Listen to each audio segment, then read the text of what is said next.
तो पिछले पार्ट में हमने देखा कि कैसे जिन्वू उन सभी नाइट से बहुत बुरी तरह से पिटता है, जिससे वो बेहोश सा होने लगता है और उसे खुद की ही एक इमेज दिखती है जो कि एक तरह से उसे डीमोटिवेट सा कर रही होती है। फिर एक नाइट उसे पकड़ लेता है और दूसरा नाइट उसे बिल्कुल पहले एपिसोड की तरह ही मारने लगता है। लेकिन तभी किस्मत से उसे एक नोटिफिकेशन आता है कि उसके डेली क्वेस्ट का टाइम खत्म हो चुका है, इसलिए अब उसे पेनल्टी मिलेगी, जिसकी वजह से वो पेनल्टी जोन में टेलीपोर्ट होकर बच जाता है। फिर वो वहां उन कैटरपिलर्स को मार कर लेवल अप करके खुद की हेल्थ को रिकवर करता है। फिर एक नाइट किलर डैगर और इग्रिस की रूलर्स हैंड स्किल को लेकर पूरी तैयारी के साथ वापस आ जाता है और इस बार वो उन सभी को बिना दिक्कत के मारने लगता है। फिर उसे पता चलता है कि वो मेग्स और नाइट्स को समन कर रहे थे, तो वो 3 को मार देता है और बचे हुए 3 मिलकर एक बड़ा सा नाइट गोलम बनाते हैं। लेकिन जिन्वू उसके हमलों से भी बचकर उन मेग्स को ही मारता है और फिर आखिरी में उस बड़े वाले गोलम को भी खत्म कर देता है। इसके बाद हम उसे बहुत बुरी तरह से हांफता हुआ देखते हैं और फिर वो टाइमर भी रुक जाता है और उसके बाद क्वेस्ट पूरा करने वाला नोटिफिकेशन आता है और जिन्वू उसे देखकर कहता है ये खत्म हुआ, तो अब क्या? फिर वो स्क्रीन को आगे देखकर कहता है तो जितने ज्यादा पॉइंट्स होंगे उतने ही हायर रैंक जॉब मिलने के चांसेस हैं। सिस्टम क्वेस्ट में प्लेयर के एक्शंस को एनालाइज करेगा और उसके हिसाब से जॉब देगा, तो क्या मैं खुद नहीं चुन सकता? फिर नोटिफिकेशन में लिखा आता है एनालिसिस कंप्लीट। जहां जहां प्लेयर जाएगा मौत का एंजल उसे फॉलो करेगा। प्लेयर चाहे जो भी रास्ता अपनाए वो हमेशा लाशों और खून की बदबू से भरा होगा, जिसे देखकर जिन्वू कहता है इसका क्या मतलब हुआ? फिर नोटिफिकेशन में आगे लिखा आता है इसके ऊपर प्लेयर को ज्यादा और बड़ी ताकत पाने की चाहत है और उसे पाने के लिए वो बिना किसी पर निर्भर हुए अपना रास्ता खुद बनाता है। उसकी ताकत की यही भूख उन आत्माओं को बुलाएगी जो कि मौत की घाटी में घूमती रहती हैं। वो बुलाई गई आत्माओं को शैडो आर्मी का हिस्सा बनाएगा जो कि सिर्फ प्लेयर का ऑर्डर ही मानेगी और प्लेयर के चलने वाले हर रास्ते की रुकावट को खत्म करेगी, जिसे देखकर जिन्वू कहता है क्या एक शैडो आर्मी? फिर वो नई स्क्रीन को देखकर कहता है रुको, ये सब क्या है? ये मेरी नई जॉब है, एक नेक्रोमेंसर, पर मेरी इंटेलिजेंस भी ज्यादा नहीं है, तो ये कैसे हो सकता है? नेक्रोमेंसर एक मैजिकल जॉब है जो कि मरे हुए बीस्ट या हंटर्स को वापस बुलाकर उन्हें जंग में लड़वा सकती है, पर मैं एक असैसन टाइप हंटर हूँ जो आमने सामने की लड़ाई लड़ता है। मेरा मेन स्टैट स्ट्रेंथ है और मेरी सारी स्किल्स भी उस हिसाब से ही हैं। अगर मैं अपनी जॉब नेक्रोमेंसर चुनूं जो कि एक निचला काम है तो मेरी सारी एबिलिटीज बेकार हो जाएंगी। फिर उसे जॉब चुनने का ऑप्शन मिलता है, जिसे देखकर जिन्वू मन में कहता है तो मैं इसे रिजेक्ट भी कर सकता हूँ। नेक्रोमेंसर बनकर बढ़ना काफी रिस्की है और इसके फायदे भी नहीं पता।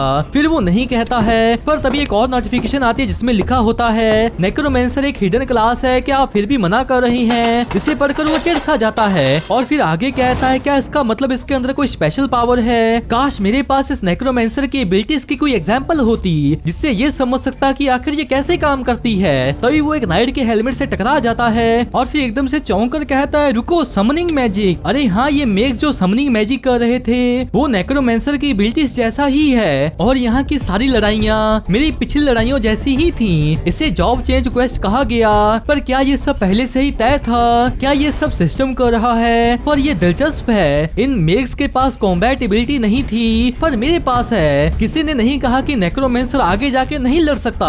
अगर ये जॉब एबिलिटी स्टैट्स का हिस्सा है तो ये स्किल्स की तरह लेवल अप होने पे बेहतर होगी और शायद उससे ये शैडो आर्मी भी स्ट्रॉन्ग हो। इसका मतलब अब से सिर्फ मैं ही अकेला लेवल अप नहीं करूंगा। जिसके बाद वो यस पर क्लिक कर देता है। फिर सीन चेंज होता है और हम गनही और जिनचुल को देखते हैं और गनही कहता है सुबह होने ही वाली है, तो जिनचुल कहता है हंटर चोई और बाकी जल्द ही आइलैंड पर पहुंचने वाले होंगे। तो गनही कहता है बिल्कुल, और तुम्हें इतनी देर जगाने के लिए सॉरी। तो जिनचुल कहता है कोई बात नहीं। फिर गनही कहता है तुम जागे ही हो तो कुछ बात करना चाहोगे? इधर जिन्वू के पास एक नोटिफिकेशन आता है कि आपकी जॉब चुनी जा चुकी है। आपके द्वारा हासिल किए हुए एडवांसमेंट पॉइंट्स के हिसाब से आप एक हायर क्लास में जाएंगे। आपने उम्मीद से ज्यादा वक्त तक सर्वाइव किया, उसके बोनस पॉइंट्स ऐड होंगे। आपने इंस्टेंट टेलीपोर्टेशन स्टोन यूज नहीं किया, उसके भी बोनस पॉइंट्स ऐड होंगे। आपकी अभी 50% से ऊपर हेल्थ बची है, उसके बोनस पॉइंट्स मिलेंगे। आपने सभी दुश्मनों को हरा दिया, उसके भी बोनस पॉइंट्स मिलेंगे। आपने क्लास के लिमिट से ज्यादा एडवांसमेंट पॉइंट्स जमा किए हैं। जिसके बाद वो ब्लैक सा ऑरा रुकता है और जिन्वू के अंदर जाने लगता है।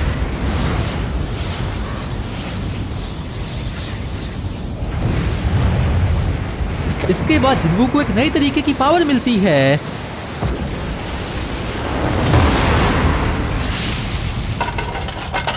और जब वो नीचे लैंड होता है तो वो बस ब्लैक ऑरा से ढका होता है।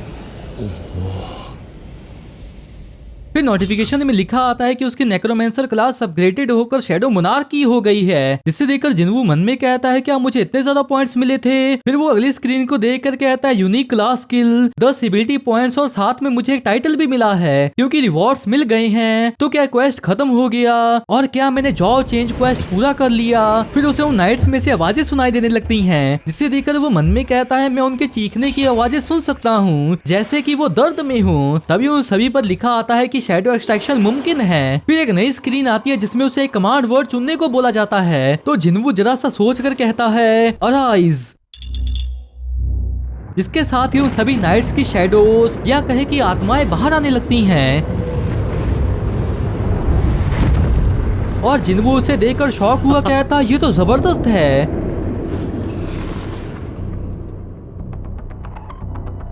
फिर वो स्क्रीन्स को देखकर कहता है एक्सक्लूसिव स्किल्स, शैडो एक्सट्रैक्शन और शैडो स्टोरेज। शैडो एक्सट्रैक्शन जो कि मरने की कगार पर पहुंचे या फिर पूरी तरह से मरे हुओं की बॉडी से मैदा निकाल कर उन्हें शैडो आर्मी में बदल सकती है। और शैडो स्टोरेज से मैं कुछ सोल्जर्स को ऑब्जॉर्व कर उन्हें कभी भी बुला सकता हूँ और फिर से ऑब्जॉर्व भी कर सकता हूँ, बेसिकली उन्हें स्टोर कर सकता हूँ। और यही वो शैडो सोल्जर्स हैं और उनकी मौत के बाद का समय और ताकत स्किल के फेलियर रेट पर असर करता है और मुझे ये ध्यान में रखना होगा। नाइट्स के साथ यहाँ मेक्स भी हैं और उनके भी अपने लेवल्स हैं। तभी वो चौंक कर कहता है अगर मैं एक ए रैंक या एस रैंक शैडो को समन कर पाऊँ और उनकी ताकत उनके जिंदा होने के वक्त जितनी ही रहे तो फिर वो इग्रिस की डेड बॉडी के पास जाता है और उसके ऊपर भी लिखा होता है कि शैडो एक्सट्रैक्शन मुमकिन है, जिसे देखकर वो कहता है बढ़िया, और मैं लिमिटेड सोल्जर्स को ही रख सकता हूँ, इसलिए मैं 11 सोल्जर्स को आजाद करता हूँ और तुम्हें जगाने के लिए सॉरी। इसके साथ वो सभी वहां से गायब हो जाते हैं। फिर जिनवू कहता है तो अब night commander Igris the blood red, अगर मैं उसे कंट्रोल कर पाऊं तो। फिर वो कहता है अराइज और इग्रिस की शैडो बाहर निकलने लगती है, पर तभी वो जिनवू को रिजेक्ट कर देती है, जिसे देखकर जिनवू शॉक हुआ कहता है ये क्या। फिर लिखा आता है कि शैडो एक्सट्रैक्शन नाकाम रहा और जिनवू कहता है क्या तभी इसी की बात हुई थी, मेरे पास सिर्फ 2 चांसेस और बचे हैं।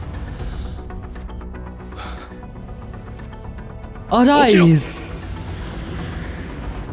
लेकिन इग्रिस फिर भी नहीं उठता, जिसे देखकर जिनवू कहता है डैम इट, बस आखिरी चांस बचा है। फिर पीछे से गन ही कहता है मुझे समझाने की जरूरत नहीं कि हंटर्स के नाते सेकंड अवेकनिंग के बिना हमारी एबिलिटीज जीवन भर एक जैसी ही रहती हैं और हम लोग अपनी ताकत को और नहीं बढ़ा सकते, इसलिए हम हमारी कॉम्बैट एबिलिटीज को ट्रेन कर कर बेहतर करते हैं और साथी बनाते हैं। इधर जिनवू कहता है क्या तुम अपने राजा का इंतजार कर रहे हो, वो राजा जो शायद कभी ना लौटे। नाइट कमांडर इग्रिस, तुम एक योद्धा हो, अपने दुश्मन के खिलाफ अपनी तलवार चलाना जरूर तुम्हारी इच्छा होगी। क्या तुम अपनी तलवार को ऐसी जगह पर जंग लगने देना चाहते हो? अगर तलवार पकड़ने के लिए तुम्हें कोई चाहिए तो मेरे लिए लड़ो, उस खाली गद्दी की सुरक्षा करने की जगह मेरी सुरक्षा करो जो कि तुम्हारे सामने खड़ा है। अराइज, जिसके बाद फिर से इग्रिस की शैडो निकलने लगती है